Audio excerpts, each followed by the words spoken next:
Hi guys, Super Gary here. Got a private message on Facebook regarding Jik Bo Kyun and how I understand the Ging. Now this is an individual thing, Ging, because every person's body makeup may be different, as in body size and shape. A lot of people when they talk about the sonnets, and this is where it all lies, within the sonnets of the system and how it relates to you. A lot of people emphasize pulling in these elbows. Yes, it's correct, but no, it can be actually bad for your Ging. When I talk about that, is because a lot of people, when they pull in too much, they're using the different muscle groups and it's stopping the power from coming out. Like I said, that's individual. Take it as a grain of salt. Be careful that you're not pulling in too much, therefore you're weakening certain parts of your arm and shoulder and back for that movement. So correct alignment is what it's about, and that starts with your stances and what they call the Ging. Your ankles, knees, hips, shoulder, elbow and wrist. Now if they aren't in a line with a target, then it's useless. Okay, if one of these are out, you're not going to get the best effect, the most devastating effect.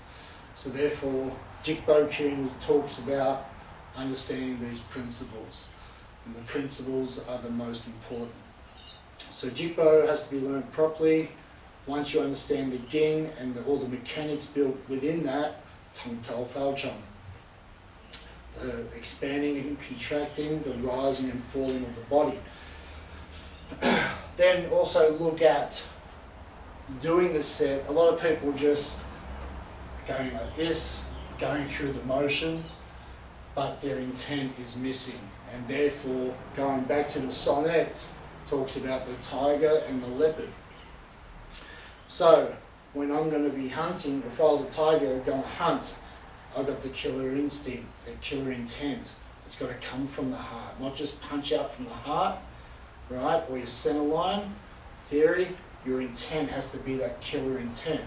So therefore, that intent has to then go into your form. Your eyes will change, everything changes, your Ging, your power, your whole mannerism should change when you do a set. A lot of people are just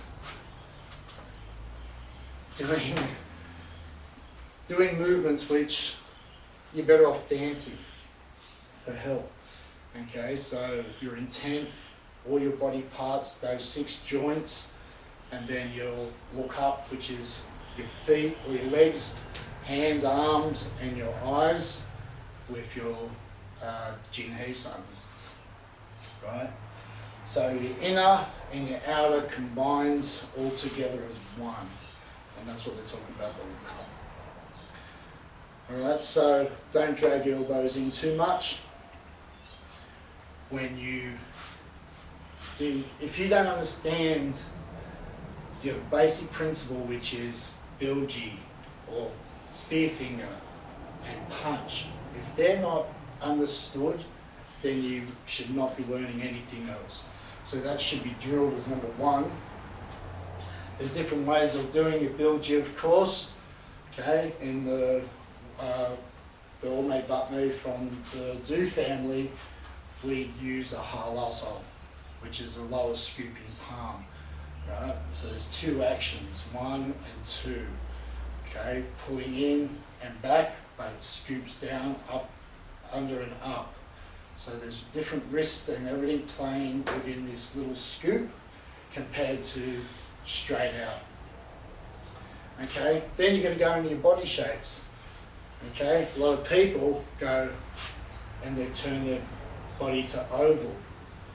Okay, so therefore this distance between this knuckle and the target is longer, takes longer.